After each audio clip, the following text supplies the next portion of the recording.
Hello, my name is Arya Javidan, and I'm the project manager for the National Consortium of Telehealth Resource Centers. Welcome to today's special webinar, Federal Telehealth Policy in 2025. Today's webinar is co-hosted with the Center for Connected Health Policy, and this session will examine the recent actions Congress has or has not taken in regards to the federal waivers on Medicare telehealth policies, what has changed, and what is continuing. Just to provide a little bit of background on the consortium, located throughout the country, there are 12 regional telehealth resource centers and 2 national, one focused on telehealth policy and the other on telehealth technology assessment. Each serve as focal points for advancing the effective use of telehealth and supporting access to telehealth services in rural and underserved communities. A few tips before we get started today. Your audio has been muted. Please use the Q&A function of the Zoom platform to ask questions. Questions will be answered at the end of the presentation. Please only use the chat for communicating issues with technology or communication access issues. Please refrain using chat to ask questions or make comments. Please also note that closed captioning is available, and that is located at the bottom of your screen.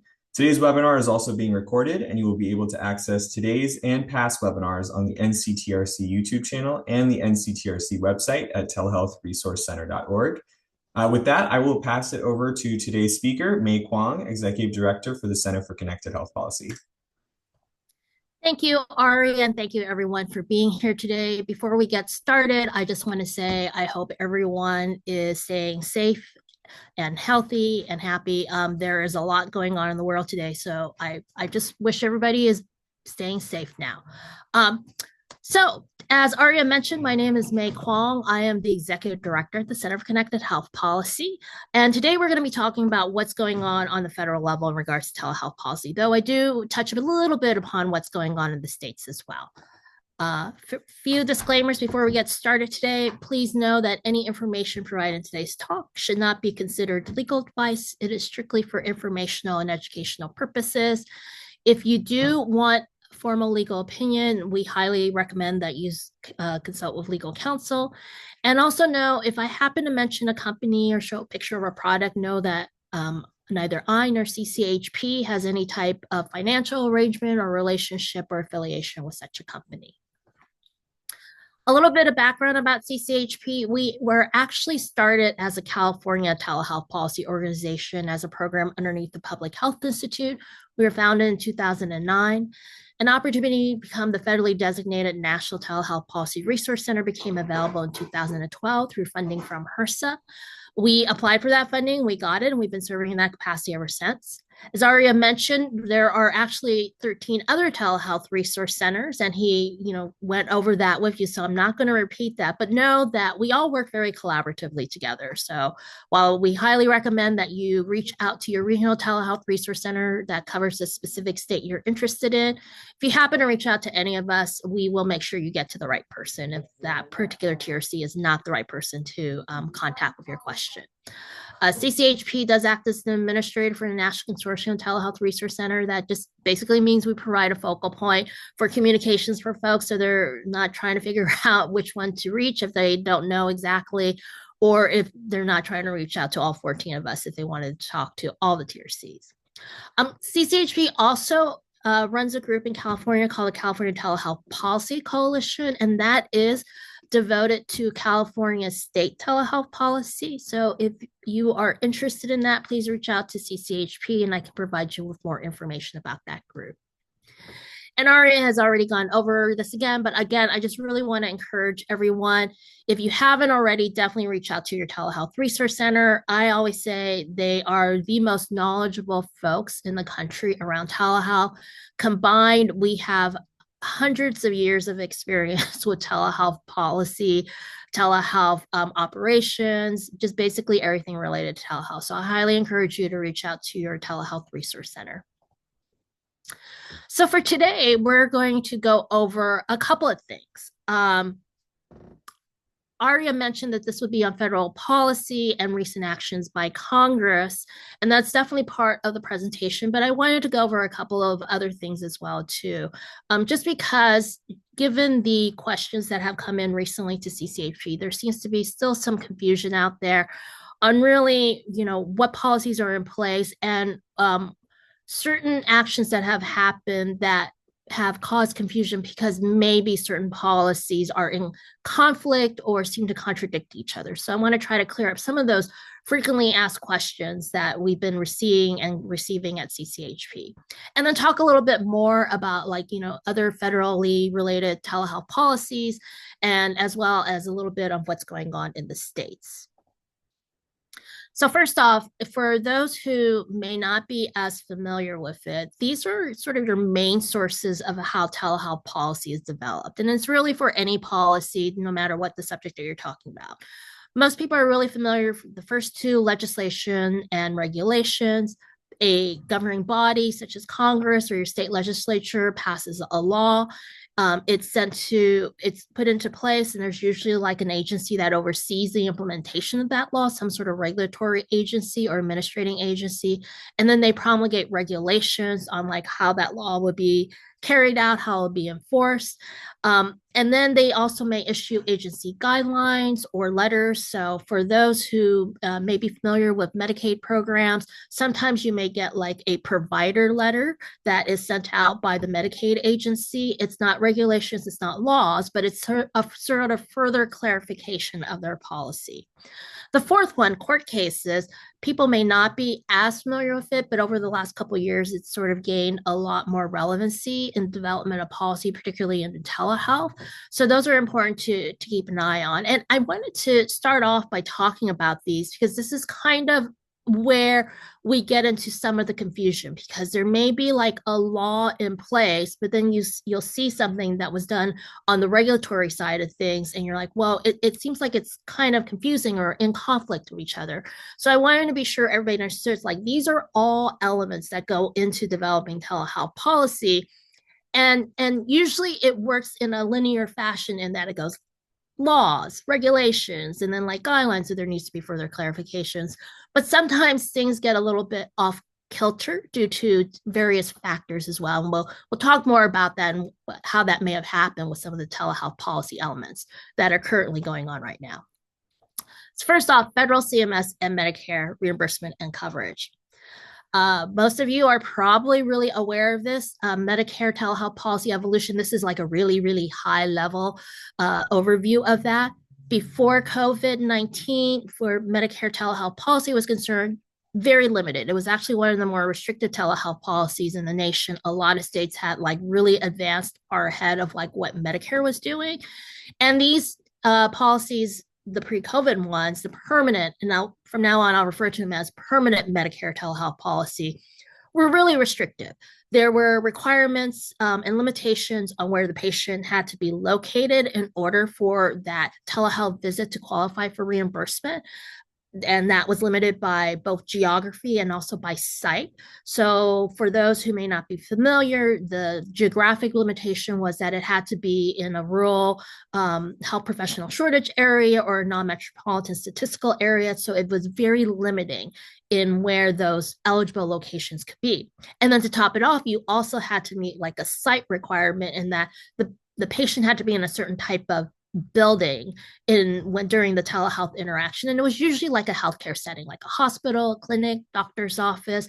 There are some specific exemptions for the home where the services can take place in the home underneath the permanent Medicare telehealth policies, but they were very specific.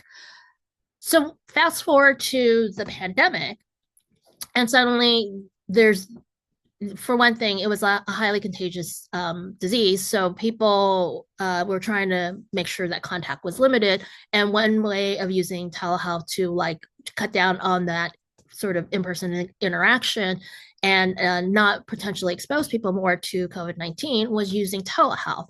So that became a great tool for the healthcare system in order to continue to provide services to patients, but limit sort of that potential for being infected by COVID-19. But however, the Medicare policies, as I mentioned earlier, the permanent ones were very limiting on how you could use it. So the federal government instituted waivers to allow telehealth to be used more widely. Now, the waivers had to be done by Congress. So this wasn't something that CMS, for the most part, could do on their own because a lot of the permanent telehealth Medicare policies are in federal statute. So that is why we've always had to say, we've got to wait for Congress to act because there's only so much CMS can do themselves. So anyway, go through the waivers in the pandemic, and then the public health emergency for COVID-19 is ending, and then Congress extends it out, the waivers themselves out, pretty much intact for the most part. They definitely for the major ones that are embedded in federal statute through the end of 2024, December 31st of 2024. So as we were coming towards the end of last year, there was concerns of, are we going to have an extension? And what's it going to look like if we do have it, or are the services going to be abruptly cut off? Again, as probably most of you know right now, the extension was done. It was done in the continuing resolution, which is not a telehealth standalone bill. It's an appropriation bill. It was a bill to keep the federal government funded for a period of time. So there was no standalone telehealth bill. It was something placed in that larger bill. And that's actually kind of been the sort of tack or track that has happened over the last couple of years of telehealth. There hasn't been a standalone telehealth bill to address telehealth policies in Medicare. They've usually been embedded in a larger bill. So this was embedded in the continuing resolution. Only problem is the continuing resolution was only for 3 months, and that 3-month extension also applied to telehealth as well.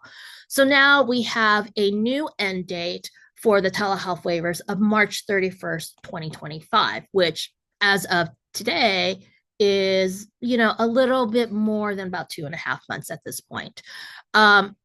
So we are kind of back where we were basically in November or December, as we're waiting to see what would happen with the extension, with a certain twist on that. And I'll get to that in a second. But basically, this is what it looks like. So the waivers included the geographic requirement, what I was talking about earlier, that rural requirement that continues to be waived. The list of eligible providers, again, underneath permanent Medicare telehealth policy, there is a specific list of providers that can be the only ones who can provide telehealth services and have it covered and reimbursed by Medicare. That was expanded during the pandemic, and that list is also continues to be in place or to be allowed through till March. The site limitations, such the actual building the patient's located in, basically opening up the home for allowing services to take place, that's also been extended. Allowing audio only services to take place. And I have kind of a little asterisk on here because that gets a little bit complicated. We've gotten questions of people who have been confused. Audio only has never been just widely blanketly used to provide any services, and Medicare would cover it. Medicare or CMS has always had a specific list of saying, well, it's these particular services that you can use audio only for. And that is going to continue as well, too, with one twist that I mentioned earlier. Again, I'll get to that in a moment. And then the delay of the in-person requirement before a mental health service can take place in the home. So for those who may not be familiar with this or may be confused, underneath permanent Medicare telehealth policy, there is an exception to the site location, such as meaning the geographic requirement and allowing services to take place at home for mental and behavioral services if there is a prior in-person visit with the telehealth provider no later than 6 months before the telehealth services take place. So that is like the in-person requirement. There are other exceptions for services taking place in home, including one for mental and behavioral health, but that one is attached to, you have to be, it has to be concurrent with a diagnosis of a substance or opioid use disorder. Those other exceptions do not require a prior in-person visit. This is only if you are doing other types of mental health services in the home and you're also not meeting like that geographic requirement. That's when you have to have that in-person visit, prior in-person visit take place. That has actually never been implemented when they put that into federal law, and this is a federal statute as well too. When Congress put that in federal law, that was during the first year of the pandemic. It was in December of 2020.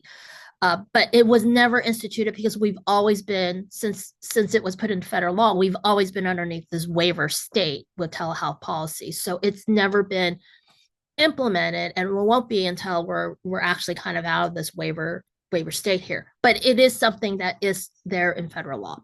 However, again, it's been waived through March 31st of 2025 currently. Now, this slide shows a couple of other things that were not necessarily touched upon by Congress because these are things that sit squarely underneath CMS's purview to decide on what they're going to do with it. And some of these things are pretty hyper specific. For example, allowing practitioners to continue to use their business address as like where they provide telehealth services, even if they may have been working at home. So that was an issue that arose during the pandemic. It actually was a concern that existed long before that, but it really became prominent when telehealth was used more widely, of like concerns of like some of that information can be publicly accessible. So that made some practitioners uneasy with it. So CMS like waived that requirement, said, well, you can use a business address. They're keeping that to the end of 2025. There are also underneath permanent Medicare telehealth policies frequency limitations on how often you can use telehealth visits in certain locations, such as skilled nursing facilities. CMS is waiving that frequency requirement as well too. And then a couple other things. The one thing that is kind of a hybrid of like it's in federal law, but really kind of CMS has more control over it, is the list of eligible services. And basically why I say it's in federal law is because in federal law, they basically kind of give a foundation, a base, saying like, well, at least these services need to be covered if telehealth is used.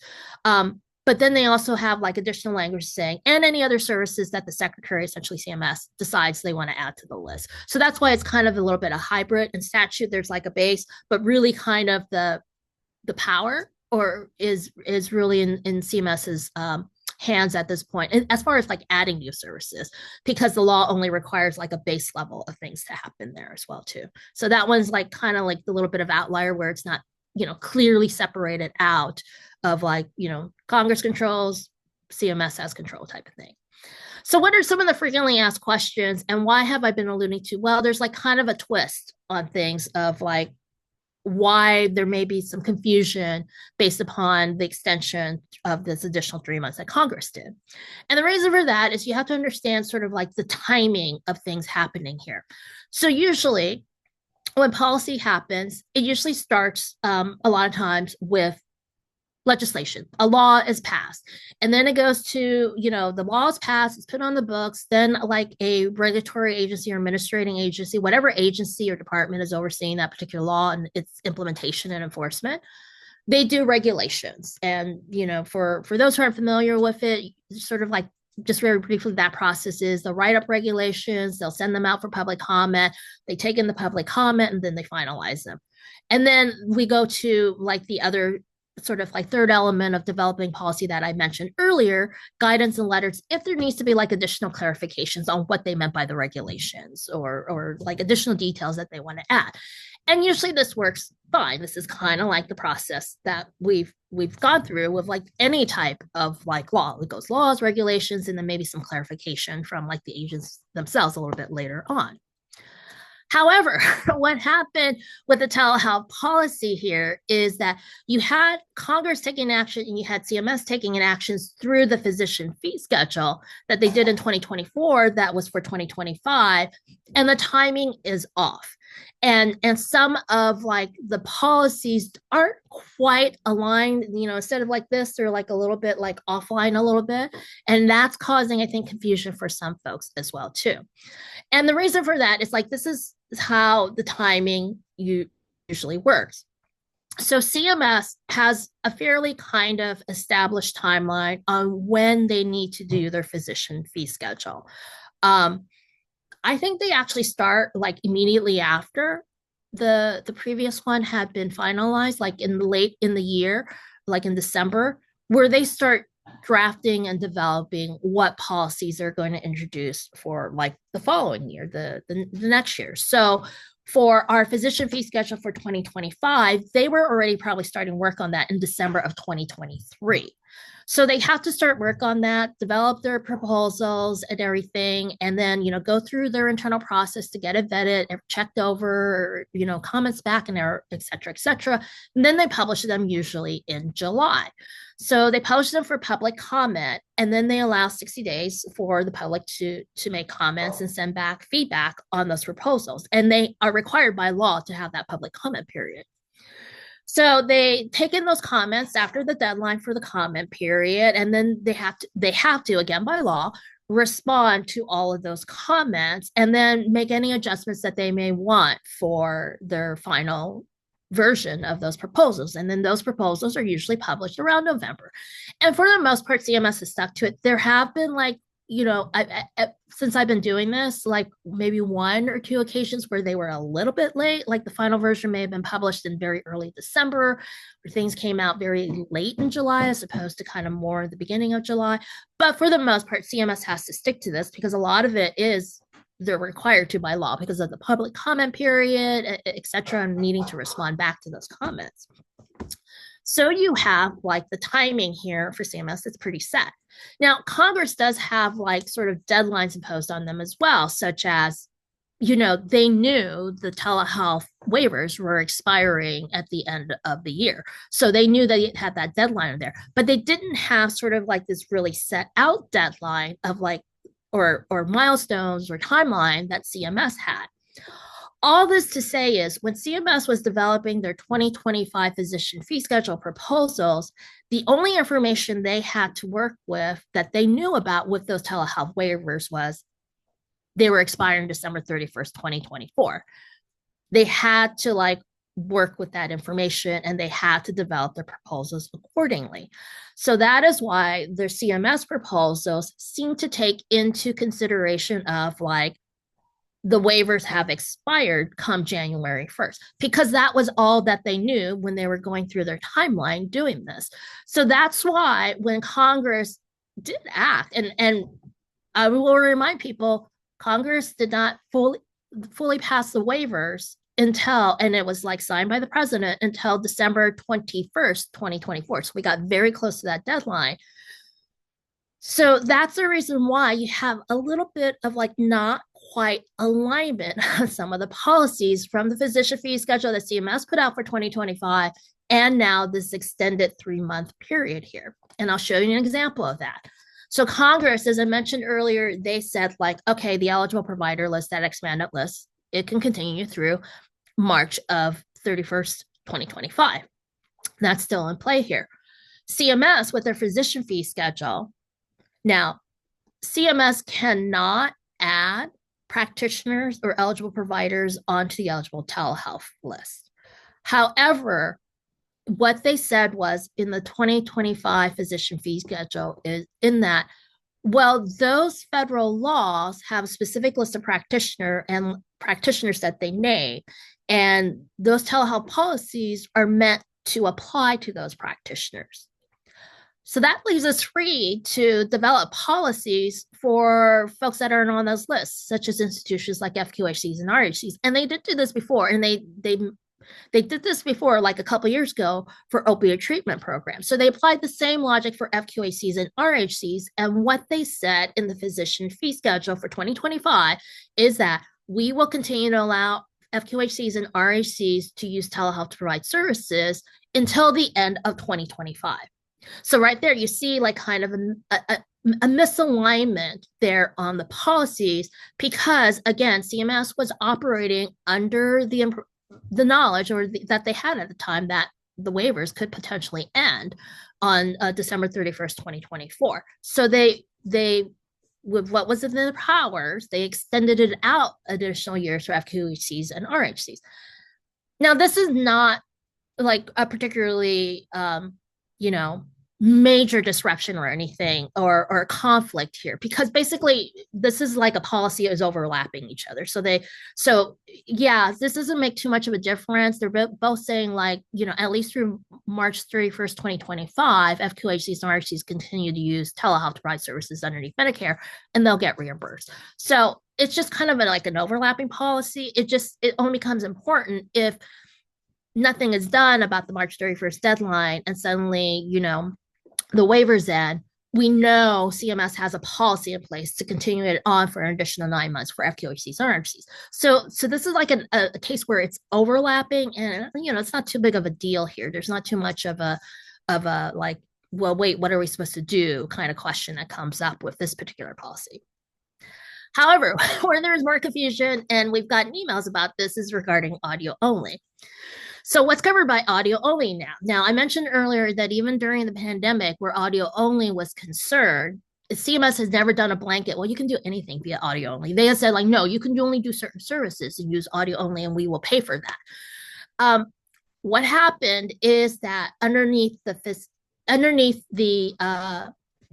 continuing resolution, what Congress did was they just said, like, okay, you can continue to use audio only. And this is like the language that's actually in there.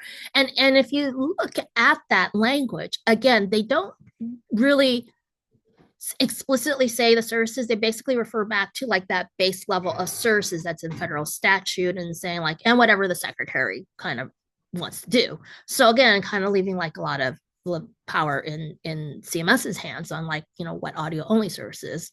They just have to make sure that there's that base level. So, but for the 2025 physician fee schedule, CMS said, well, we're deleting the audio only codes 99441 to 99443. The reason for that was the AMA, which does do the CPT codes for everything, we're deleting that, and CMS was mirroring their policy as well too.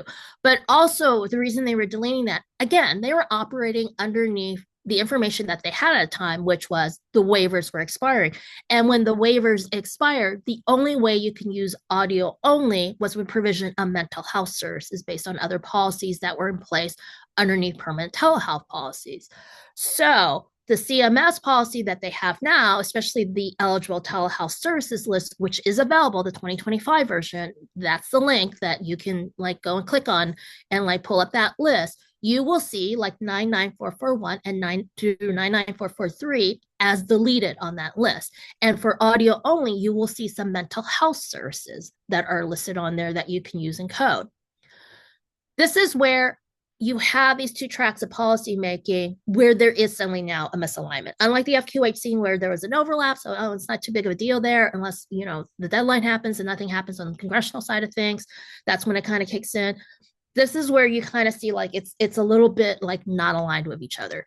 So the question is like, do we do 99441, 99442, 99443? Do we still have that available to bill? Or are we supposed to use something else and maybe put a modifier on it to indicate that we did it via like audio? What do we do now? And the answer to that is we're not quite sure. So CCHP, along with a couple others, has submitted a question to CMS saying, like, well, what do we do now because of this 3-month extension here? Do we still use these codes, or are we supposed to do something else? CMS is aware of that, and they said that they would get back to us, but I don't have an explicit answer for you right now. But just wanted to point out here, this is where you start seeing that kind of misalignment of the policies, where they were operating on two different tracks, and one was operating with like certain information that they had at a time when they developed things, another one was operating with more information, and they just aren't quite meeting here. And it's just going to take CMS a little bit of time to like clear up some of the sort of like slightly off kilter, not quite aligned up policies as well too. So we've also gotten questions of, well, what happens if actually the March 31st deadline happens and nothing is done by Congress? We go back to permanent telehealth policies. And what that means is like those geographic limitations come back into place. There's exception there for stroke and stage renal disease and some mental health services if certain conditions are met. Eligible originating site facilities, it goes back to that restricted list. It has to be some sort of like healthcare facility, and they're very specific on what type of healthcare facilities. Again, limited exceptions for mental health services and stage renal disease, substance use disorder. Certain conditions are met for those mental health services. They can take place in the home. Limited list of eligible practitioners. Exceptions to that. One of them we talked about earlier, the FQHC and RHC exception there. Audio only reference, that's gone from the statute. So it will be like, limited again to mental health services. And then the mental health services taking place in the home, I talked about earlier, the required in-person visit prior to those mental health services taking place in the home if you're not meeting the geographic restriction or it's not a co-occurring mental health disorder or you've been diagnosed with or you're being treated for a substance use disorder. That will like also take place as well too. Um, Here are a couple of things where CMS created exceptions to the policy. I talked about it earlier, the FQHC and RHC one. Audio only, that is like literally gone. If like the March 31st deadline happens, that's the audio only sort of, we're allowing it for telehealth, no longer, it, it does, the language doesn't completely disappear from the statute, but basically the policy does. But CMS has sort of reached through their powers of being able to define certain things, allowed audio only to be used for mental health services. Now, also what happened in the 2025 physician fee schedule, they expanded this definition for audio only and telecommunication services to allow other services to be used or to be provided via audio only, but they created certain conditions on that. And one of those conditions was that the services had to take place in the home. So this is where you need to sort of cross-reference your policies here. They said, oh, it sounds great. They're letting audio only to be used for other services underneath their permanent Medicare policies. Great, that opens up a whole window there. But wait a minute. However, the patient needs to be in the home. What are the services that can take place in the home?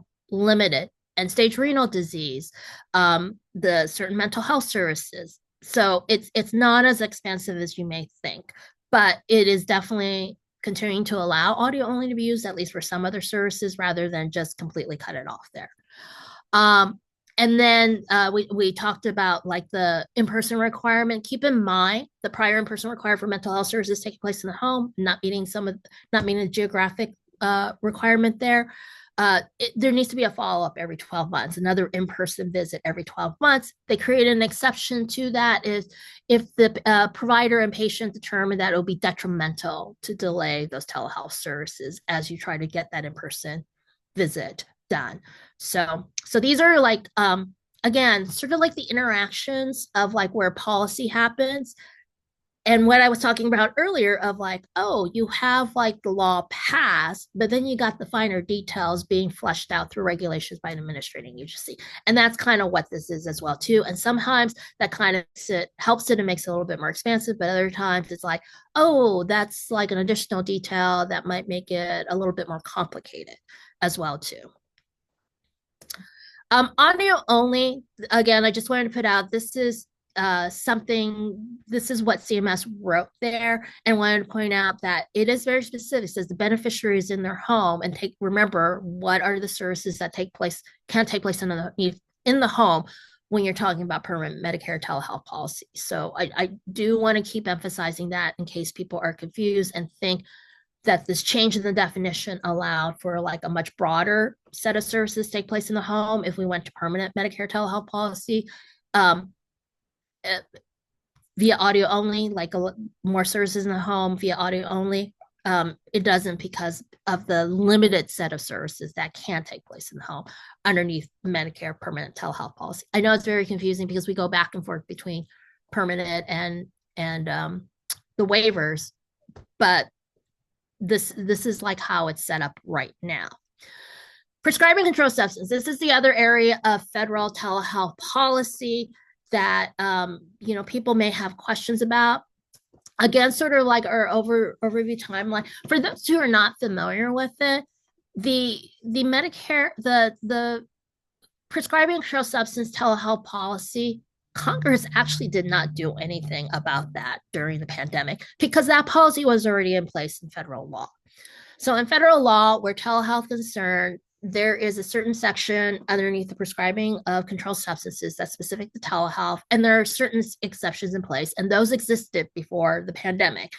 And basically, the exceptions, I'm like, where you can use telehealth to prescribe a controlled substance without that telehealth provider having like an in-person exam of the patient before prescribing via telehealth. is where in cases the exceptions are sort of like, oh, when the patient is with like another DEA registered provider, they're in time of the telehealth interaction, where they're at a DEA registered facility. A lot of the narrow exceptions that allow telehealth to be used without that prior in-person visit is basically the patient with somebody, with like some sort of healthcare professional at that time of the telehealth interaction. The other one of the other exceptions when a public health emergency is declared, and that is why this kicked into place when COVID-19 happened. So again, like with the Medicare waivers, when the public health emergency was winding down, there was concern of like, well, what about the prescribing controlled substance? Because this is all healthcare, they're all linked with each other. So what's going to happen here? And I think probably a lot of you are aware of this. The DEA was going to create sort of like, a sort of like hybrid kind of extension there and like do other sort of like requirements and everything. It did not go over well before the pandemic ended. So the DEA extended out for about a year the telehealth waivers that were, mirrored what happened during the pandemic. And then like through like, various other issues that happened and everything, they essentially like aligned up with when the Medicare waivers would end. So they had a deadline as well too of December 31st, 2024. However, the DEA in November of 2024 did issue like a 1 year extension of like the waivers as well too. So we have gotten questions of people who may not have heard that, but that would happen on November 15th, I believe, of 2024, where they did issue that third extension. And that is like the link to that if anybody wants to read the Federal Register submission for that as well too. So what's going on the state level? So basically, some folks have asked like, all the stuff that's going on with Medicare on the federal level, is that going to impact me on the state level? I don't have Medicare patients, but I see Medicaid patients. I have commercial patients. I use telehealth. Can I no longer use telehealth? All of that, no. So the Medicare waivers impact the Medicare program. So if you are a practitioner and all you have are Medicaid patients, for the most part, those Medicare waivers are not going to impact you directly. And I'll explain why that. I'm saying that and putting that little caveat in there. But essentially, the Medicare waivers do not impact you if you are not providing services to Medicare enrollees. So Medicaid, commercial payers, they have their own telehealth policies themselves. And for the most part, both the commercial payers and the Medicaid payers have already settled on what they're doing. There are about, I think, one or two states, maybe three, but I think there's only two states that have also done a temporary extension as well too. They're a little bit further out, so they're not ending like on March 31st. They at first they were aligning themselves to what the feds were doing, but then the states just went off on their own and did their own sort of extension timelines. But actually, practically every other state except for those one or two states have settled on what their telehealth policies are. So no, what's going on with Medicare is not going to impact that. The one sort of like caveat on that is like, could a Medicaid program eventually copy what Medicare is doing? Yes, that can happen. However, it's not going to be like an immediate effect of like, oh, March 31st happens, Congress hasn't done anything, deadline hits, waivers expire. It's not going to have like that immediate impact like that. They will have to, they will go through their own process internally. Maybe if they do it through regulations, they'll have to go through the regulatory process. They may have to wait for the state legislature to pass something. So it is possible that they could like kind of mirror the Medicare policies, but for the most part, again, states already decided what they're doing around telehealth, so they're not changing anything to align themselves with Medicare. They may be making changes, and some of them may reflect the same thing as Medicare, but they're like on a different time track as well too if they're going to be doing that. And a good example of that is, some states are adopting some more of those communications technology-based services, such as e-consult, adopting those codes within their Medicaid programs. So again, they're on different tracks. So if you are not Medicare, you don't have patients on Medicare, you got to pay attention then to like what your states or what your private payers are doing regarding telehealth policies. And a lot of them have already had that settled. However, we are at the start of a new year. So this is where a lot of state legislatures start coming up with legislation and stuff too. Regulations come out. So I highly recommend that you utilize the CCHP website because we do track all that. So there's a particular state you're interested in, you can like click on that to pull up that information as well too. And that is about it. This is the newsletter that we have, so you can keep up to date on like things that are happening or developing on the telehealth policy front here. We also have our website where we do track what's going on in all 50 states, so you can look at that as well. And we also have a email address if you have like a more specific question that you want to send to us. I also have an appendix on here with some resources that go a little bit deeper. This is like to our website stuff, such as, you know, the fact sheet on our physician fee schedule if you want to dive deeper in what that is there. I do believe, Aria, that they do get a copy of the presentation as well. So don't worry about taking pictures or anything of the screenshots or anything. You'll be able to access the PowerPoint later as well too.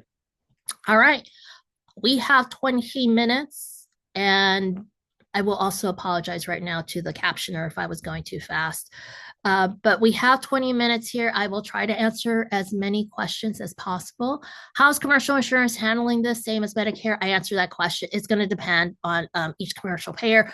Also depend on what state they're in, because some states do have statutory policies that impact commercial insurance companies and how they handle telehealth. So you need to go look at like what they say. Not all states do this, but we're seeing more. Not all states are requiring health insurance companies to pay the same amount, payment parity, although we're seeing more of them do that than we saw before the pandemic. So it's going to depend on the state. You can go to the CCHP website and pull that out. You also have to keep an eye on it because sometimes the state legislature may go in and tinker with the policy. So you have to see if they introduce legislation on there as well too. Let's see. Just going to dismiss that. Will CMS pay any different for telehealth done via audio only? Or now that at this point, they're just not seeing me any indication that the payment amount would be different, but we're still trying to figure out like, well, do they still want practitioners to use 99441 to 99443, or is it going to be something different, a different code with like a modifier? So that's like a question mark. And that is where you can possibly see a price difference. So I don't remember what exactly was the amount that was paid for 99441 to 99443, but say CMS says, well, those codes are deleted, so we're not going to keep them around, but use X code and use this modifier. Question is going to be like, what's the payment amount for that X code? So that's still up in the air. Hopefully, I mean, like, as I said, CMS did respond to our question of like, so what are we supposed to do with audio? People are supposed to do with audio only. He said, we got your question. We're working on it now. So hopefully we'll get an answer soon. Wow, there are so many questions here. Okay, related to mental health, telehealth, does this include all providers, including pharmacists, or only mental health specific providers? I'm assuming you're talking about Medicare. So the Medicare eligible telehealth provider list for this 3-month temporary period, basically it was whatever eligible telehealth provider, Medicare provider, enrolled provider is there. It's all Medicare enrolled provider who can bill for that particular eligible code.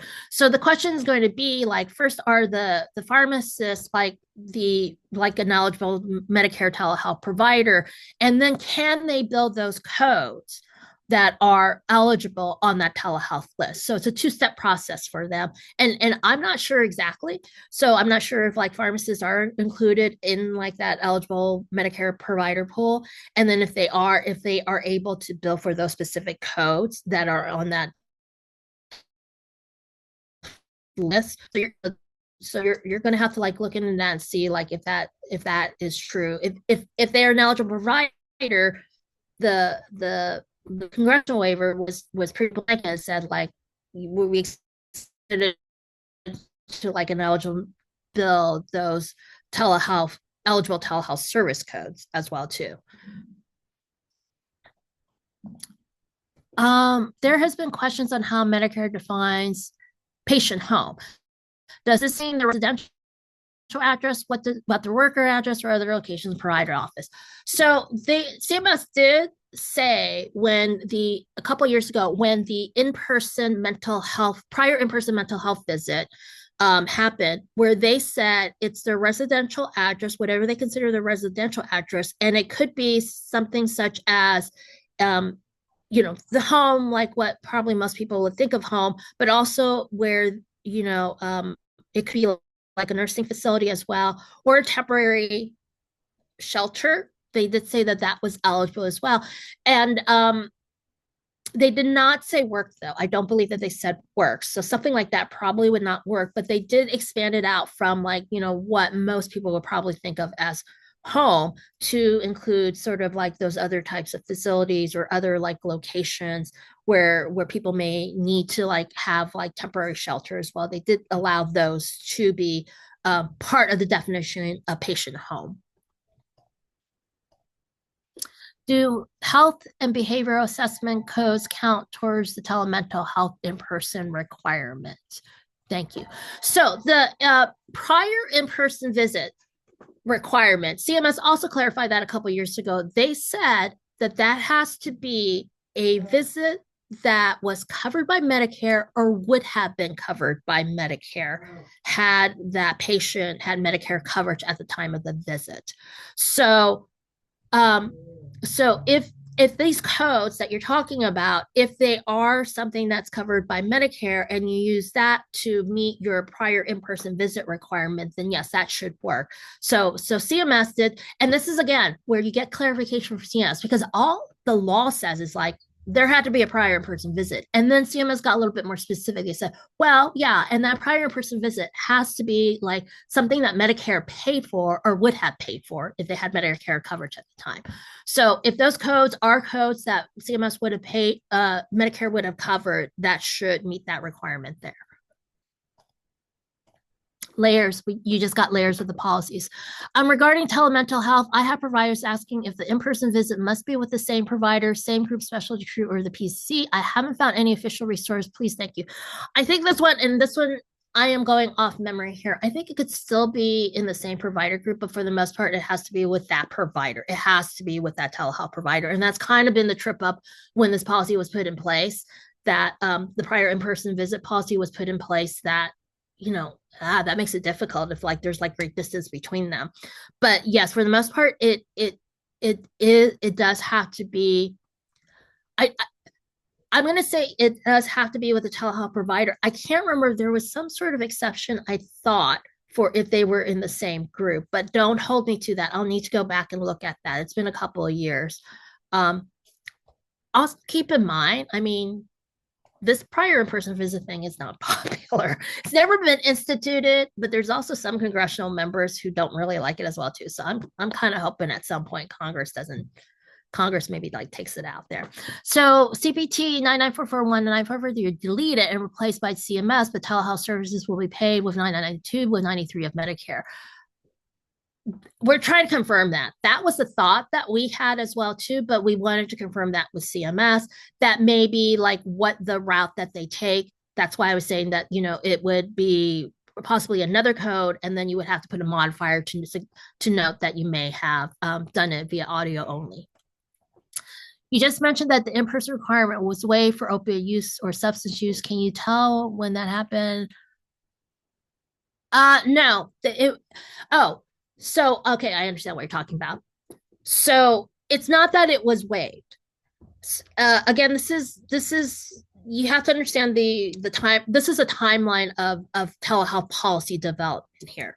So there were exceptions granted to certain services taking place in the home, where they can take place in the home and not in a healthcare facility, and you also didn't have to meet the geographic requirement. And those exceptions, I think this was back in 2019 or something like that, in the physician fee schedule. And those exceptions, oh no, it was in statute too. So yeah, it was actually pre-COVID. And those exceptions were for end-stage renal disease and for substance use disorder treatment, and for mental health services if you were being treated for a substance use disorder. So those particular services do not require that prior in-person requirement there. So that is where you don't have to do that prior in-person visit 6 months before for those mental health services and for opioid substance use disorder there. And part of the reason I think that happens is that if you're going to be treated for opioid use disorder, substance use disorder, there's probably been at some point where you have seen the provider in person. But also keep in mind, this policy was in place prior to COVID-19. So maybe that's like a little bit different now, where telehealth was able to be used more expansively. But when they did the policy, it was before COVID-19. So I think when they had that in place, they were like, definitely for like end stage renal disease, you would have seen like some practitioner beforehand in person. So that is where that exception comes in, and it's something that was in place before the pandemic, before the waivers, and all these other policies that have come up as well too. Oh, excuse me. All right, next question here. My goodness, there are 90 questions here, and we've got 10 minutes. I will try to stay on as long as possible here, but there's a lot of questions here. You just mentioned, okay, done that one. Mental health treatment, will the in-person initial visit waiver be extended through 3/25? It is extended. That waiver is extended through 3/25, March 31st, 2025. What happens afterwards, we're going to have to wait for Congress to see what happens with that. Please, mental health exception and when the prior person plays and doesn't apply. I'm actually going to skip this. We've gone over that several times as well. It is temporarily on hold now until the end of March 31st, and then we have to see when what Congress does next.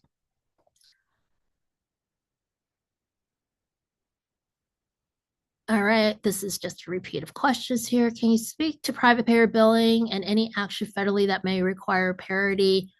For the most part, private payer billing is going to be left up to states. So you're going to have to see it depends on what state you're in and what the state may have in their laws. And the laws are basically, it's a mandate to do private pay parity, private payers to do parity in payment, but there's nothing in any state that prohibits them from doing parity in payment if they wish to do so. So it's going to depend on the state and what they have on their books and what they may require. Mental health treatment, will we have a follow-up of existing patients with an in-person follow-up visit? That is going to probably be up to CMS. Well, first off, you're not going to have that in-person visit unless you're trying to like avoid the geographic restriction and it's taking place in the home and you're not slotting into any other exception. So that's the first question to ask is like, well, my patient is always going to go into an FQHC when we do our telehealth stuff. And that FQHC is in a geographically eligible location there. This is under exception. The waivers end in March and we're in permanent policy land. Then you don't need that in-person visit there because they fit into like the permanent policies that are in place of like meeting the geographic restriction during a healthcare facility during the telehealth interaction. So you actually don't need that in-person visit there. However, afterwards, there probably will have to be an in-person follow-up because you would also need to meet like the 12-month. They may give you a pass on like establishing that first visit, but there's also a requirement that every 12 months you do have an in-person visit. So that's probably where you would have to like do that. But it's going to be up to CMS to decide how they're going to implement that. But my guess would be is like it's possible that they waive like that first one, that prior in-person visit 6 months before telehealth services started because you're in the midst of telehealth services, but they're probably going to say like, but that 12-month requirement does kick in and you would need to do that. Again, that's speculation at this point. We're still in waiver land, and that prior in-person mental health visit requirement has never been implemented because we've always been in waiver land. For any location, or could it go back to the rural facilities? Yes. If we go back to permanent telehealth policy land, that's going to kick in and well, unless all these exceptions we've talked about. Are there requirements for Medicare patients and in-person visits for the same Medicare Advantage plan as with straight Medicare? Are the requirements for Medicare patients and in-person visits the same for Medicare? So,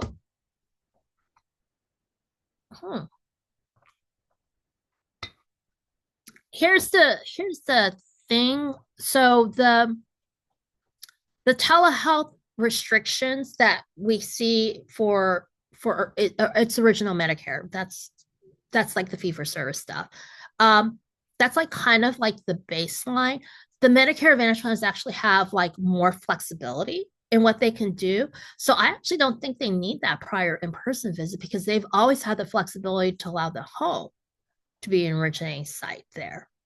I'm not sure they're going to require that on like the managed care plans as well too. Again, that's kind of like a little bit of unknown territory if they're going to extend that requirement out there because they've always given, my guess is I want to say no because the Medicare Advantage plans actually have always had, or not always, but over the last couple of years, even before the pandemic, have had a lot more flexibility how they use telehealth than like what's in federal statute that applies to like original fee for service there.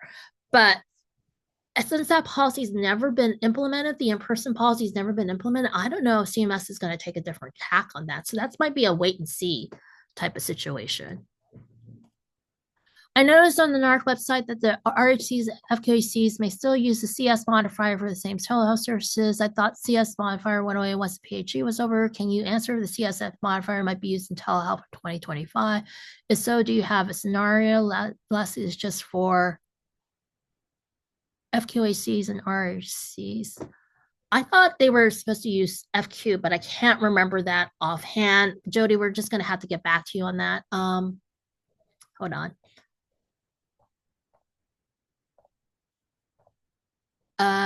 We're probably just going to have to get back to you on that. Jody, if you wouldn't mind emailing me that particular question, and Aria, can you just put my email address in the chat? If you can, just so I can like follow up on that. I thought they were only supposed to use FQ, but let me just double check on that. I can't remember offhand. Are marriage and family therapists permanently allowed to see Medicare patients? They are on the eligible telehealth provider list. They were put on there 2023. I think, but they're on there already. So if the waiver expired, they should still be okay. Medicare did require FQCs for Medicare visits, which was Bill G20 has been deleted. What should we use now? Karma, we're waiting for that, trying to see like what CMS wants everybody to do regarding the audio only. Is there any single source for my state to obtain the billing guidelines for each payer? It seems Medicare and commercial all have their own policies. Probably not. So some of the telehealth resource centers have tried to pull that together. One of the biggest problems where Medicare and Medicaid is a little bit easier because they make that publicly accessible. A lot of commercial payers may not make that readily available to the general public, only to like their practitioners. I would say your best shot is, we definitely do not have that information for commercial payers, is check with your telehealth resource centers. A couple of them have been able to pull some of that information together, but they are probably your best place to see if they can find, if they may have that commercial payer information or if they know where you may be able to like get that. But you're going to have to go state by state, and for commercial payers, it's going to be payer by payer as well too.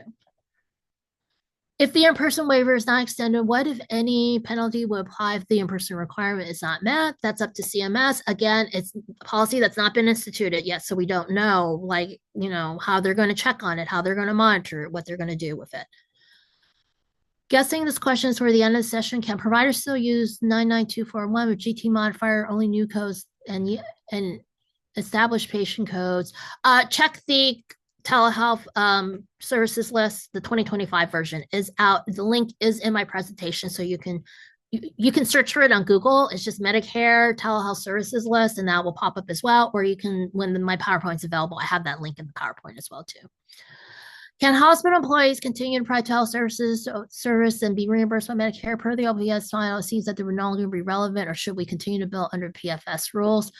Again, this is like one of those things that may need to be clarified by CMS when, as I mentioned, when CMS was doing their physician fee schedule, they were operating under the information that they had at the time, which was that the waivers would expire at the end of the year. That's probably another sort of detail that they'll need to clarify as well too. Will there be exceptions to the in-person requirements, such as wheelchair bound? So I mentioned the exception, which was that if the patient and the providers say that, believe that it would be detrimental to, like, delay that, then they can. But other than that, there doesn't sound like I haven't seen of any other exceptions. But again, that prior in-person visit policy has not been implemented, so we're still not certain what's going to happen or how they may institute it when it does become active. And I know Aria wants me to get off. I think Aria needs the system back. So Aria, if you can just download those other questions for me, I can take a look at them and try to get back to folks as well too. Yeah, thanks, May. For those questions we didn't get to, I'll record them and send them over to May and the CCHP team. And as May mentioned, if you have further telehealth policy questions, you can submit them at cchpca.org. Just a reminder that our next webinar is going to be next Thursday, January 16th. That will be hosted by the Mid-Atlantic Telehealth Resource Center on the Digital Health Readiness Screener. Registration information is available at telehealthresourcecenter.org. And then lastly, we do ask that you take a few short minutes to complete the survey that will pop up at the conclusion of this webinar, as your feedback is very valuable to us. Thank you again to the Center for Connected Health Policy for hosting today's webinar, and to May for her presentation. Have a great day, everyone. Bye all.